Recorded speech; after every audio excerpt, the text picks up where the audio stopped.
Bu Lucy, saya mohon maaf mengganggu waktunya Bu Lucy untuk menyelesaikan tugas saya sebagai guru penggerak di modul 3.1. Di sini saya mempunyai tugas untuk mewawancarai kepala sekolah. Bu Lucy berkenan untuk saya wawancarai. Mungkin Bu Lucy bisa memperkenalkan diri terlebih dahulu. Perkenalkan, nama saya Lucy Panesti. Saya Kepala Sekolah SDN Bintoro 1. Saya mengucap syukur karena ada guru saya yang terpilih menjadi guru penggerak. Saya ucapkan selamat kepada Bu Iva. Terima kasih Bu Lucy. Sesuai dengan pembicaraan kita kemarin, saya mempunyai beberapa pertanyaan wawancara yang akan kita bicarakan. Yang pertama Bu, pertanyaannya, selama ini bagaimana Bu Lucy dapat mengidentifikasi kasus-kasus yang merupakan dilema etika atau rujukan moral? Kasus atau yang dikatakan dilema etika moral, masalah tersebut bahwa yang bermasalah itu menyatakan dia benar semua, benar, keduanya benar. Sedangkan rujukan moral bahwa suatu kasus atau permasalahan di mana menyatakan dia benar, sedangkan satu dinyatakan bersalah. Jadi kalau dilema etika itu benar-benar, kalau rujukan moral ada benar, ada salah.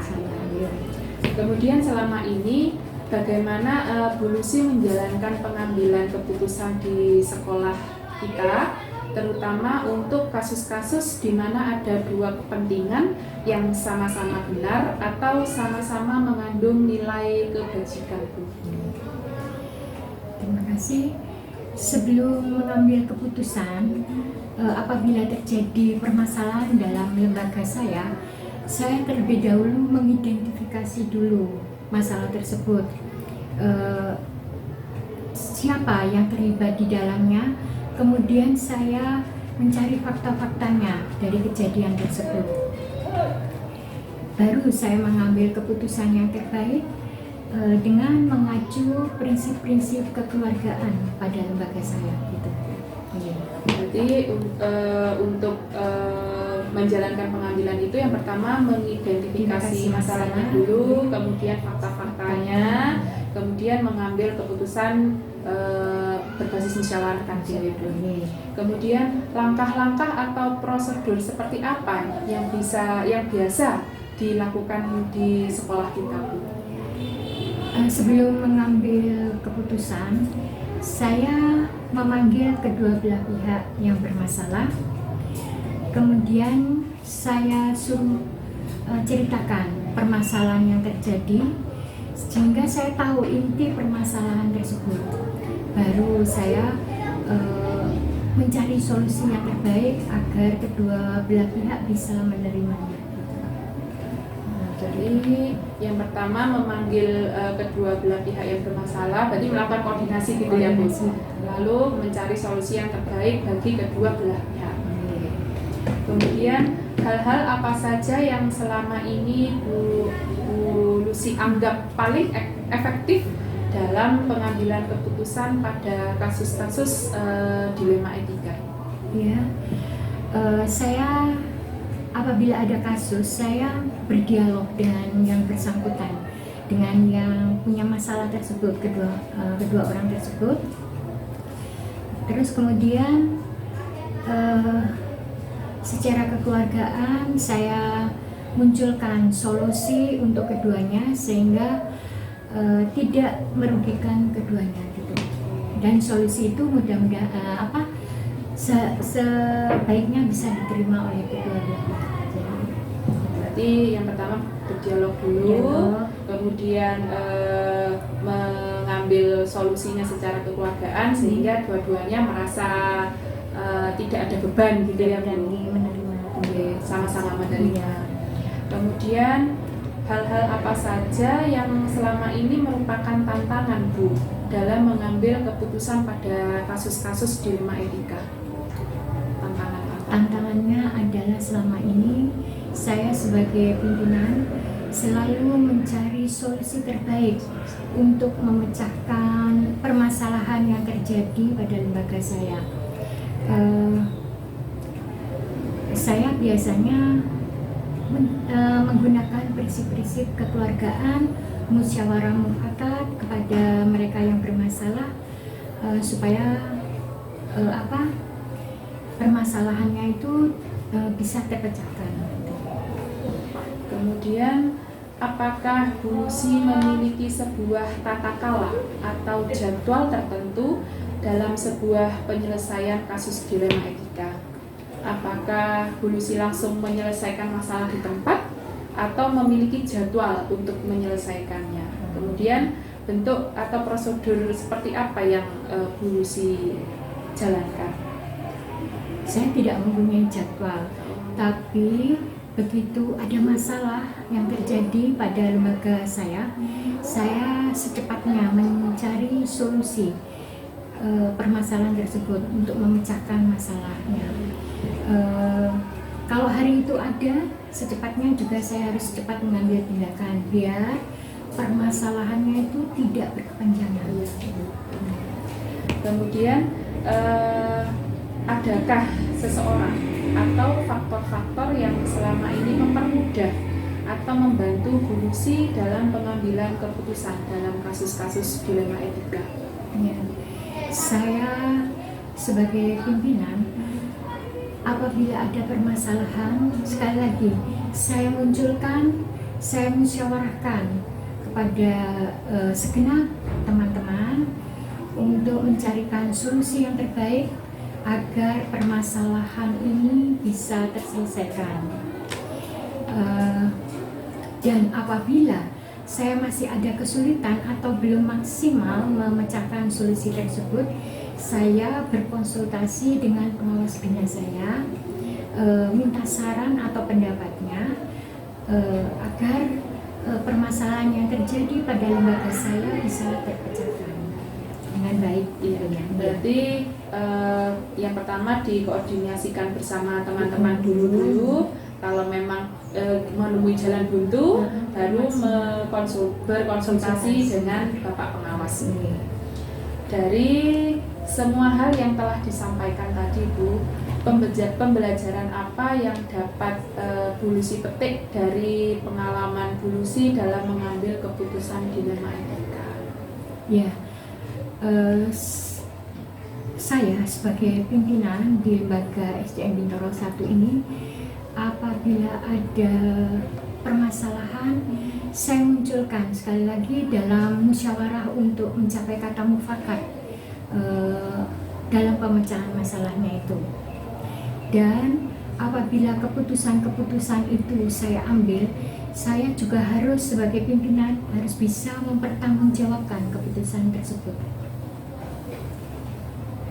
Berarti pembelajaran yang dipetik dalam pengambilan keputusan itu, yang pertama adalah musyawarah dulu dengan rekan-rekan di sekolah. Kemudian yang paling penting adalah mempertanggungjawabkan keputusan yang sudah diambil, begitu ya, Bu. Oke. Terima kasih Bu Lucy atas waktunya. Saya mendapat pencerahan ini. Menjadi kepala sekolah sepertinya tidak semudah menjadi guru kelas ya, Bu ya. Ya, matur nuwun Bu Lucy waktunya. Saya harus kembali ke kelas. Semoga kita masih diberi kesehatan untuk bertemu lagi, mengerjakan tugas-tugas saya didampingi, Bu. Kita sama-sama belajar. Iya Bu. Oke. Monggo Bu Lucy. Monggo.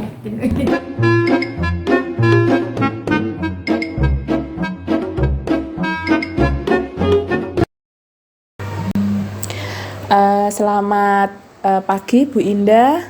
Selamat pagi Bu Iva. Gimana kabarnya Bu? Alhamdulillah, luar biasa. Bu Iva sendiri bagaimana? Alhamdulillah pasti diparingi sehat. Itu yang terpenting ya Bu, kesehatan ya Bu. Itu nomor satu itu Bu Iva. Betul. Sesuai janji kita kemarin, saya menghubungi Bu Indah untuk mengajukan pertanyaan wawancara dengan tugas guru penggerak saya di modul 3.1 Bu. Nah, Bu Indah kan mungkin menjadi kepala sekolah sampun lama. Jadi membagi ilmu deh untuk saya gitu Bu. Aduh, ini padahal masih baru 3 bulan dibilang lama. Alhamdulillah. Semoga nantinya apa yang kita bicarakan pada hari ini bisa Bu Iva bisa mendapatkan sedikitlah pengetahuan yang saya peroleh dari kegiatan sebagai guru penggerak. Amin. Terima kasih Bu Indah sudah meluangkan waktunya. Saya ganggu sebentar, enggak apa-apa ya Bu ya? Ya, monggo. Gini Bu, selama ini bagaimana Bu Indah dapat mengidentifikasi kasus-kasus yang merupakan dilema etika atau bujukan moral Bu?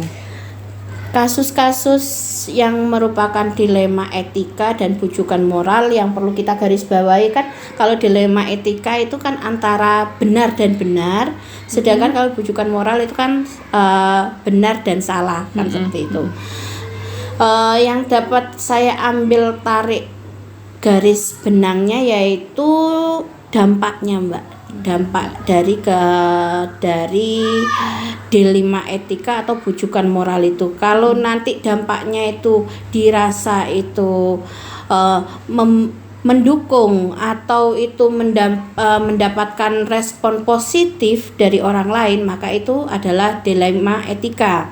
Tapi kalau itu mendapatkan atau menghasilkan dampak positif hanya salah satu pihak saja, ataupun mendapatkan respon yang positif hanya beberapa orang saja, itu maka termasuk bujukan moral.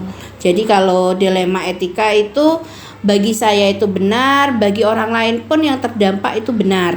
Sedangkan kalau bujukan moral itu bagi saya itu benar, tapi belum tentu bagi orang lain dan orang yang berkepentingan itu juga benar. Jadi itu bujukan moral. Oke. Kemudian bagaimana Bu Indah menjalankan pengambilan keputusan di SD Bintoro 4 ini, terutama untuk kasus-kasus di mana ada dua kepentingan Bu, yang sama-sama benar atau sama-sama mengandung nilai-nilai kebajikan Bu? Jadi untuk salah satu contoh kasus ada dua kepentingan yang sama-sama benar atau sama-sama yang mengandung nilai kebajikan. Salah satu contohnya yaitu pelaksanaan proses pembelajaran selama bulan Ramadan, di mana kalau siswa itu sudah ada ketentuan dari menteri maupun dari bupati bahwa setiap mata pelajaran itu dikurangi 10 menit. Namun tidak demikian dengan dewan guru. Ya, dewan gurunya tetap diminta untuk tetap pulang itu jam 2 siang. Tetapi di sana ada yang namanya jam istirahat itu lebih panjang dari jam-jam sebelumnya. Nah, di situ kepentingannya seperti ini. Jadi kepentingannya itu kan sekarang bulan puasa. Jadi di mana di bulan puasa kita itu menghindari teman-teman itu saling bertemu. Kalau dulu kita mungkin bertemu terus membicarakan orang kan gitu, tidaknya daripada kita nanti akan secara tidak sadar melakukan hal-hal yang seperti itu, ditakutkan kita hibah atau bagaimana.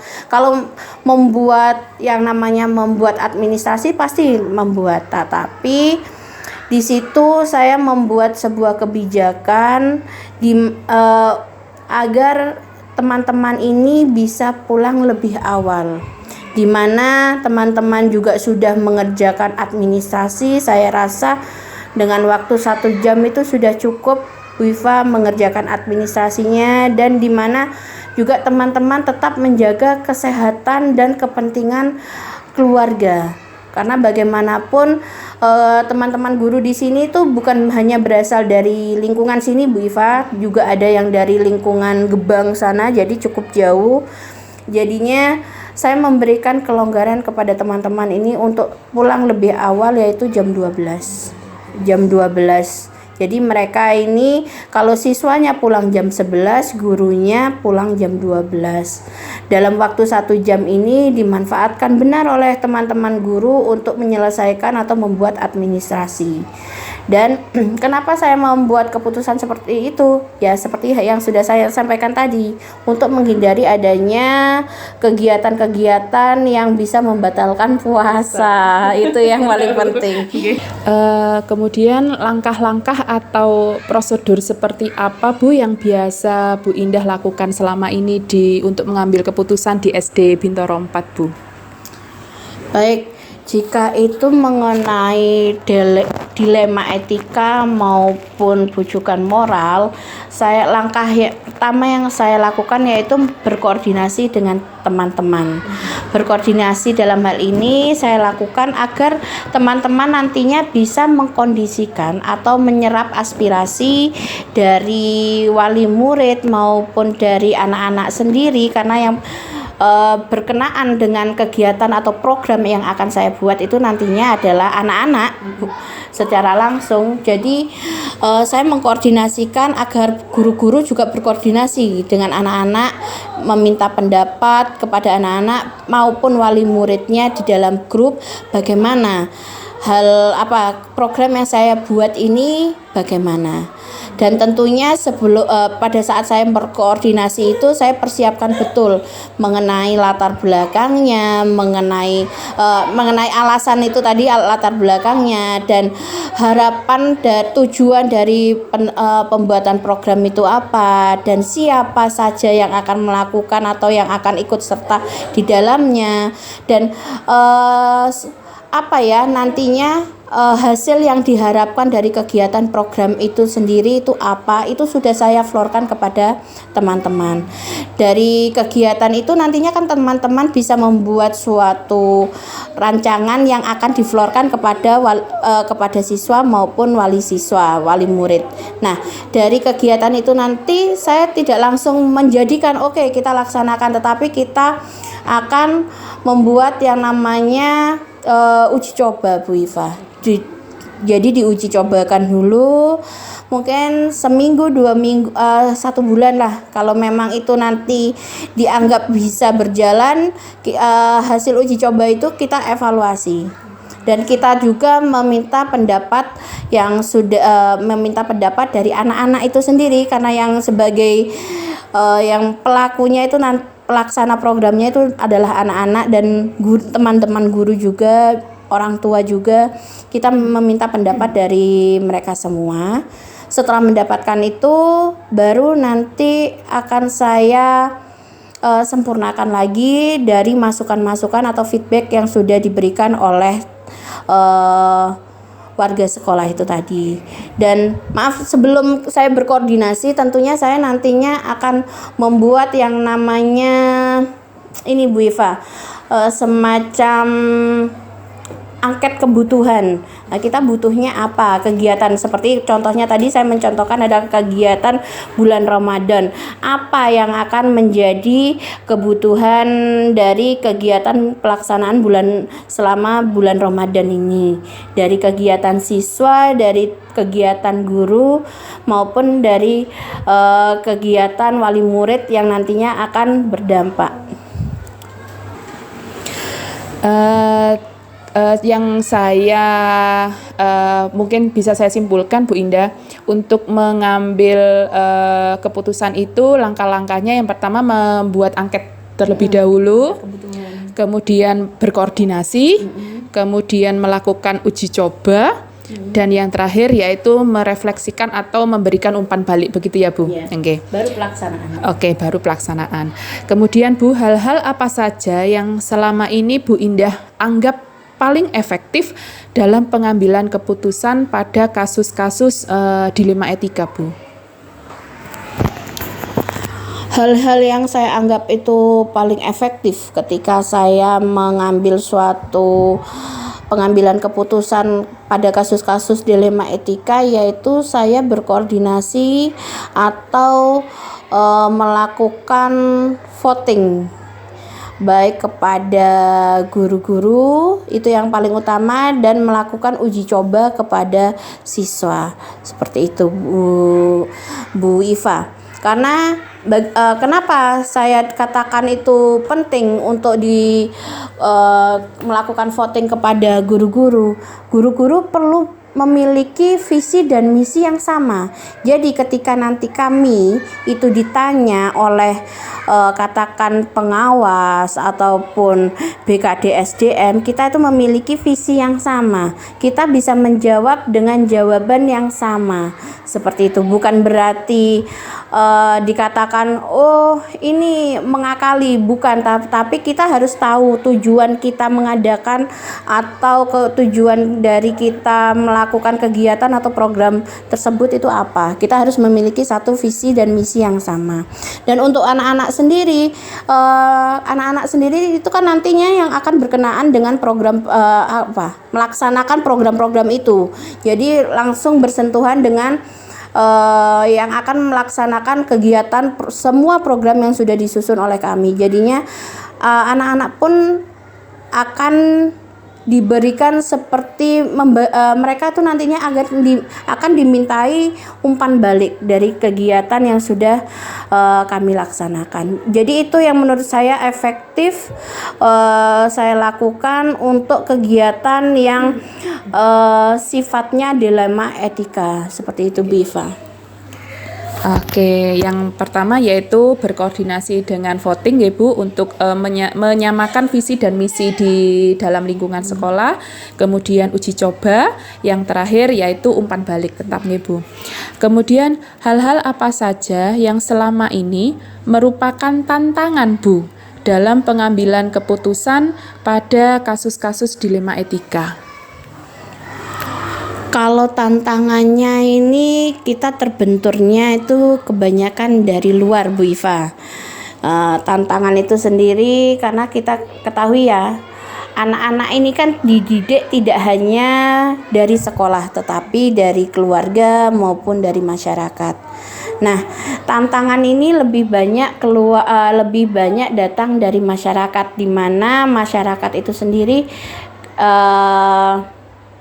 kadang-kadang belum mengetahui benar bagaimana informasinya yang menurut mereka tuh katanya kan seperti itu kan berbahaya Bu Iva. Jadinya informasi-informasi yang tidak utuh itulah yang didapatkan oleh masyarakat, itulah yang menjadi kekhawatiran terbesar bagi kami. Karena kenapa?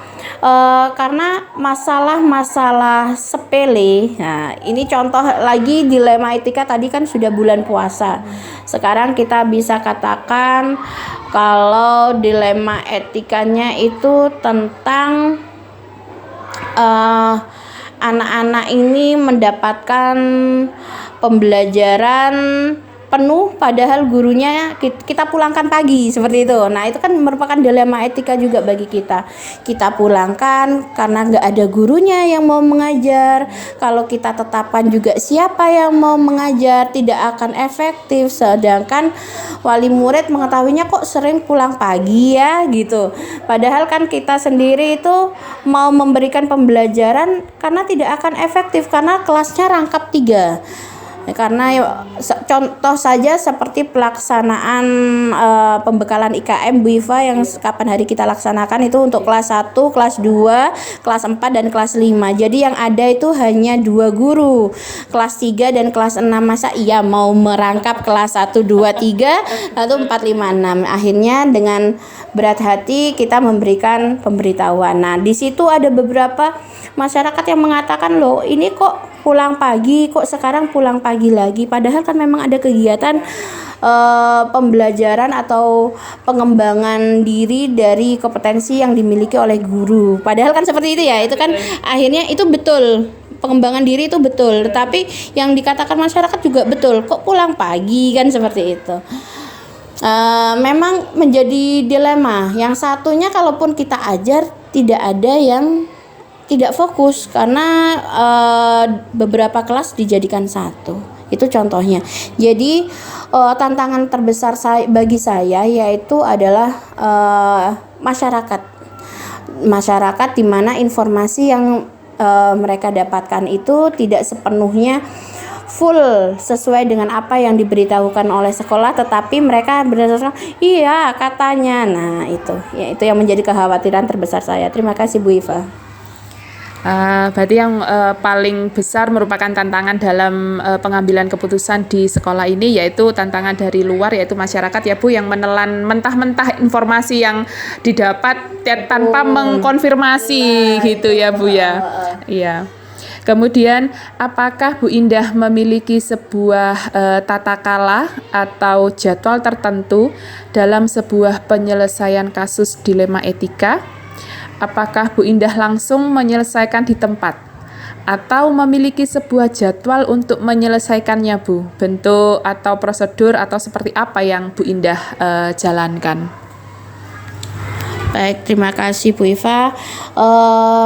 Contohnya saja ketika saya tadi membuat sebuah program, tadi katakanlah itu dilema etikanya, di sana saya memang perlu menjalankan program ini karena program A ini urgent, tetapi di salah satu sisi program B ini nanti ke masyarakat ini hasilnya akan B seperti ini. Itu sebenarnya sudah kita ketahui, tetapi lagi-lagi harus ada koordinasi antara sekolah dan masyarakat, itu memang harus Bu Iva.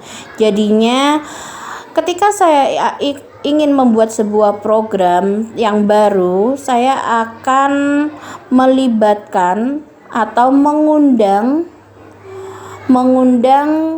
yang pertama adalah mengundang perwakilan atau komite dari siswa dan perwakilan dari setiap kelas itu ada Bu Iva. Jadi kami itu memiliki yang namanya paguyuban kelas. Nantinya itu kami undang dan kami bicarakan kepada perwakilan wali murid itu tadi. Tapi sebelumnya saya sudah harus mengklirkan itu tadi, menyamakan visi misi dari tujuan bagaimana perihal program yang akan saya laksanakan kepada siswa, kepada teman-teman terlebih dahulu. Jadi jadi intinya itu kita floorkan kepada di dalam dulu, baru akan kita keluarkan. Akan kita keluarkan dulu, tidak akan langsung mengundang seluruh masyarakat, tetapi hanya perwakilan dulu agar kita mempunyai satu visi misi lagi.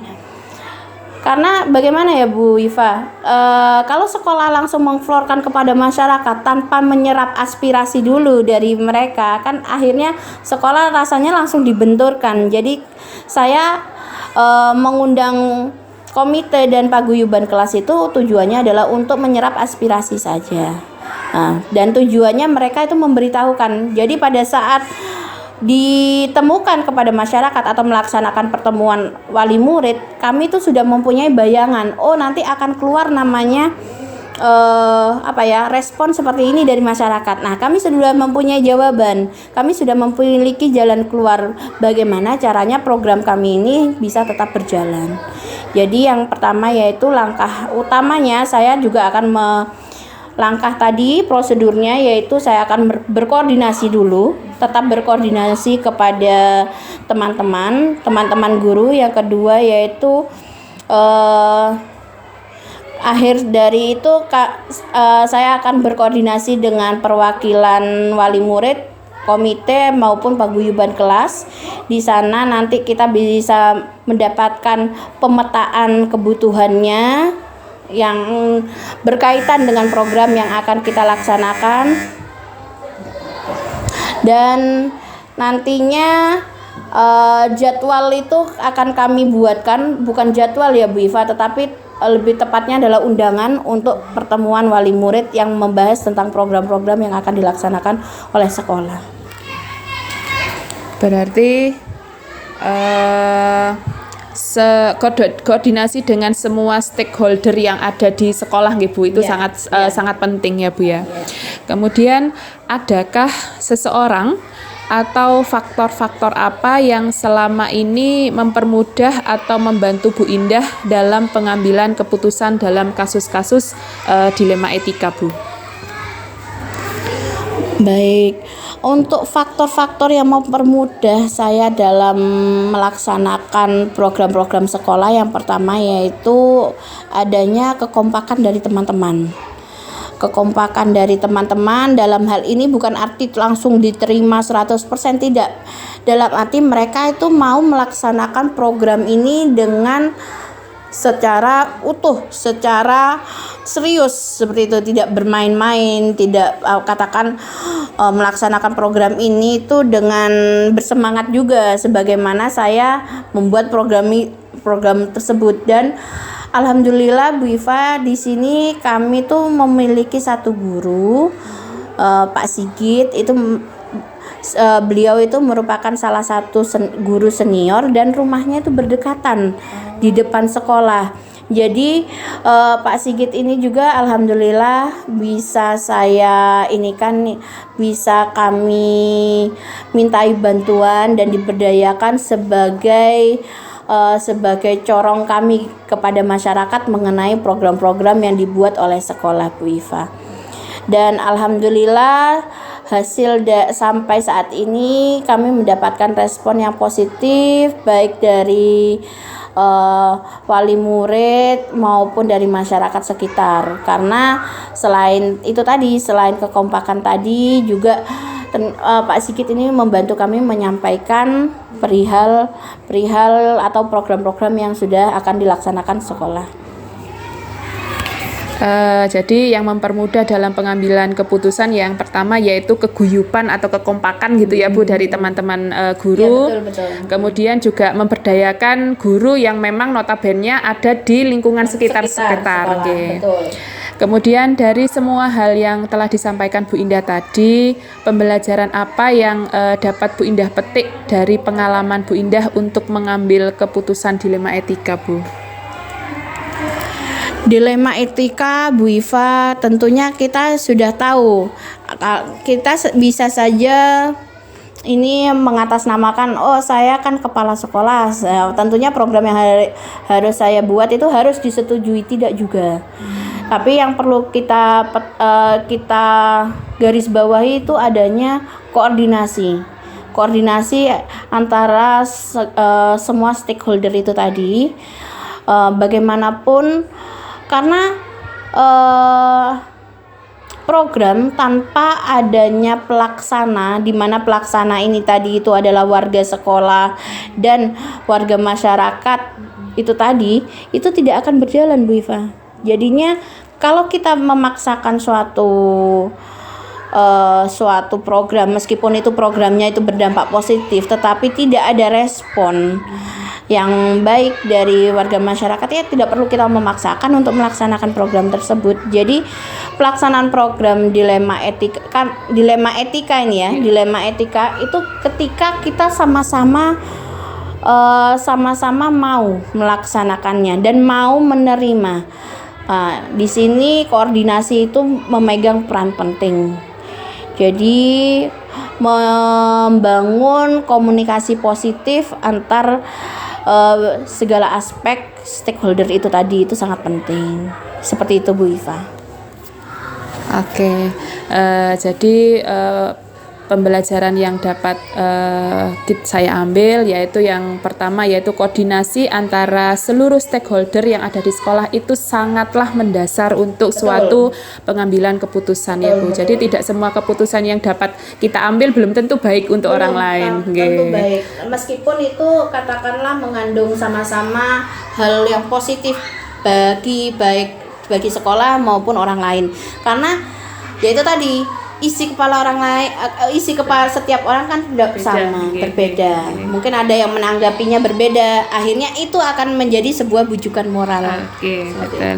Kemudian juga menyatukan visi misi itu ya Bu, yang paling betul ya Bu ya. Oke. Iya, betul. Oke, terima kasih Bu Indah sudah melakukan wawancara, membantu saya untuk menyelesaikan tugas ini. Semoga kita bisa bertemu lagi di lain waktu, masih diberi kesehatan juga. Amin. Itu harus bertemu Bu Iva ya. Biar apa, meskipun sekarang dari Bintoro 1 ke sekarang di Bintoro 1 dan Bintoro 4, tetapi kita akan nantinya sering ketemu Bu Iva ya dalam kegiatan-kegiatan guru penggerak yang dilaksanakan di Kecamatan Patra.